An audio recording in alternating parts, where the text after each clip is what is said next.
Hi Sagittarius, this is Jav. Welcome pa sa ating channel. By the way, Sagittarius, this is your timeless reading. Gamitin ang reading na ito bilang gabay lamang. Kung naka-resonate kayo, comment down. Tandaan, Sagittarius, ito ay general reading. Kunin nyo lang po kung ano naka-resonate sa'yo.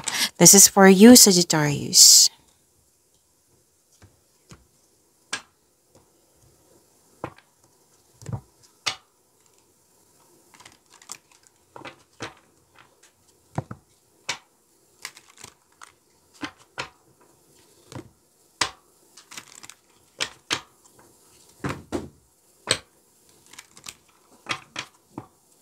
Para po ito sa iyo, Sagittarius.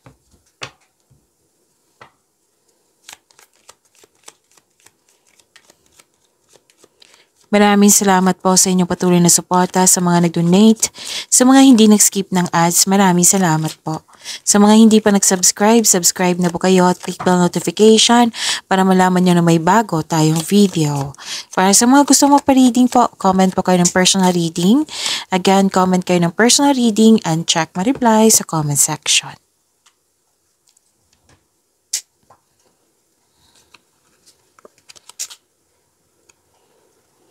Okay.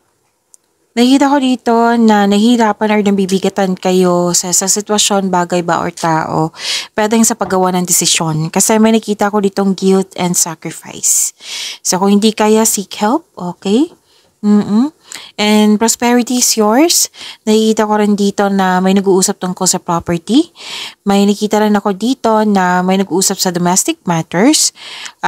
May gusto nyo mag-staycation sa bahay, magpahinga sa bahay kasi you felt calm, relax, and security pag nasa bahay kayo. Ang ilan sa inyo, home base po yung trabaho. And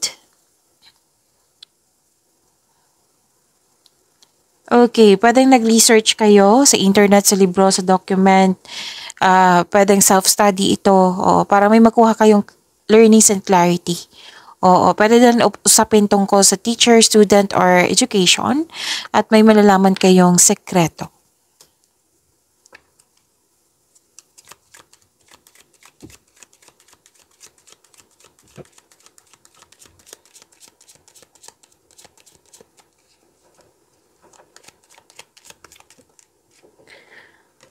Okay, so this is for you, Sagittarius energy po.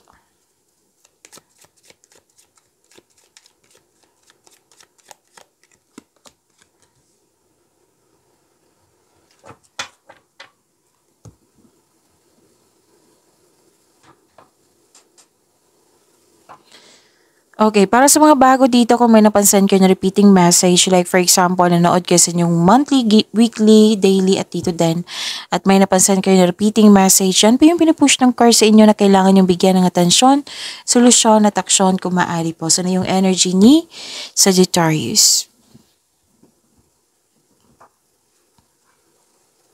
Celebration, togetherness, pwedeng community, maraming ginagawa, nagtutulungan yung grupo, May pagdiriwang na may uko sa iyo, spend time and celebrate by people who uplift and inspires you, yung nagbibigay ng motivation sa iyo. And this is also means stress reliever, mawawala yung stress mo pag kasama mo sila.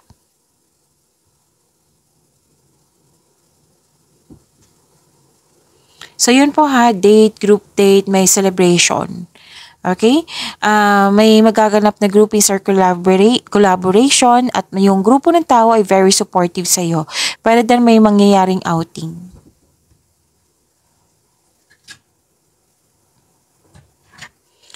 Nakita ko rin dito na you're feeling trapped, nagkaroon ng restriction po. Kasi nakita ko dito para ka nakatali sa isang bagay, tao, sitwasyon na nahihirapan ka. Ito yung sinabi ko kanina dito. Natandaan nyo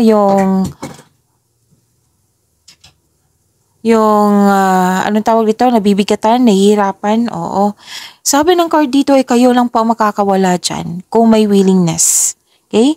And pwede din na you're not in the mood or wala kang gana or hindi maganda yung pakiramdam mo, pero oo, kasi hindi ka lumaban yun. So, humingi ng tulong kung nahihirapan kayo, okay? And this card asks you to change something para ikaw ay makawala at makahinga. And step forward towards to your goal. Magtiwala po sa inyong sarili at habaan niyo po yung pasensya niyo. So ito po ha, yung prosesong ito para makawala kayo dyan, kailangan po ng mahabang pasensya at tsaka. Free yourself. So, humingi kayo ng guide kay God para mapalaya mo yung sarili mo. At, okay, so ask for divine assistance, okay?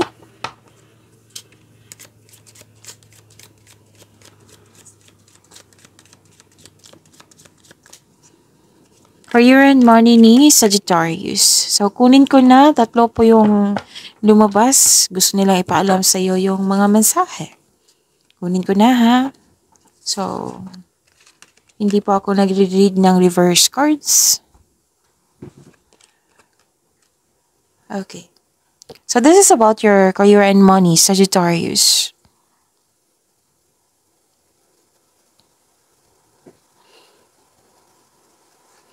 Okay, so this is, may advice ang card nyo dito. Tamang pag-manage ukol sa pinansyal at budget para mas lumago pa ang iyong kaperahan.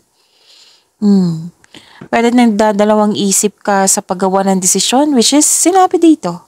Tandaan nyo? Sinabi dito. Oo. Tapos, magkaroon din ng balanse. Kasi nakikita ko dito na overspending sa pera ba or sa overspending sa trabaho. Oo, kailangan po ng pagbalanse po.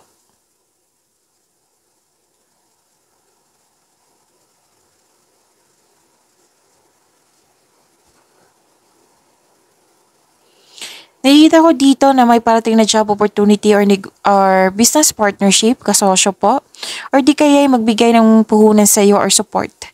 Ang sabi ng card dito, yung dumating na opportunity, kailangan mong tanggapin kung pwede. Kasi nakikita ko dito na may potential na may financial growth. Siyempre, magdepende to sa inyong sipag. Kailangan yung galingan sa paggawa ng plano at sipagan sa araw-araw. Okay?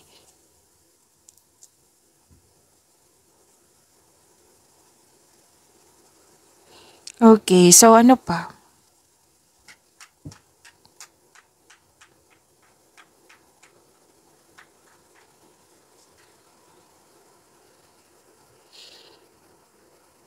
Okay, so this is success, new doors opening. May opportunity pa rin to, Sagittarius. Nakikita ko kasi dito, di ba, sinabi ng card, pinupush kayo ng cards na tanggapin mo. Pero nakikita ko dito nagkaroon ng hesitation. Para mawala itong fear, doubt, hesitation na ito, kailangan magkaroon talaga ng konkretong plano. Kasi makatulong yan sa pag-increase ng confidence mo.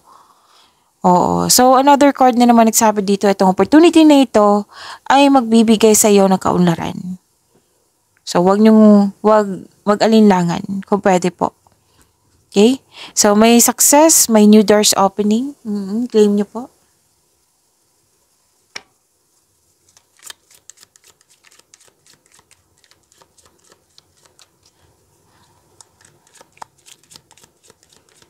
Love life, self-love, partnership, and romance ni Sagittarius.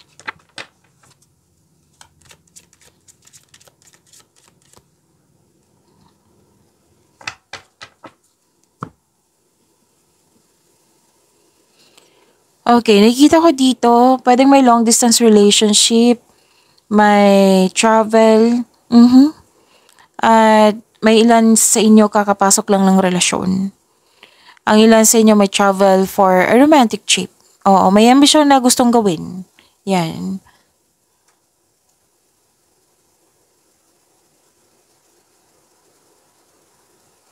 So this is sa mga single dyan, may parating na partner na financial stability, nagkaroon ng stability sa inyong kaperahan, sobrang generous, hindi siya madamot. Pwede din na ito yung partner mo na na-reach na niya yung financial maturity. Sa mga single po, gusto nyo munang magbili ng lupa, yung nagkaroon ng sense of stability bago pumasok sa buhay pag-ibig. And kayong lahat, may plano kayong magbakasyon or bumili ng regalo that pampers you. Opo, that pampers you.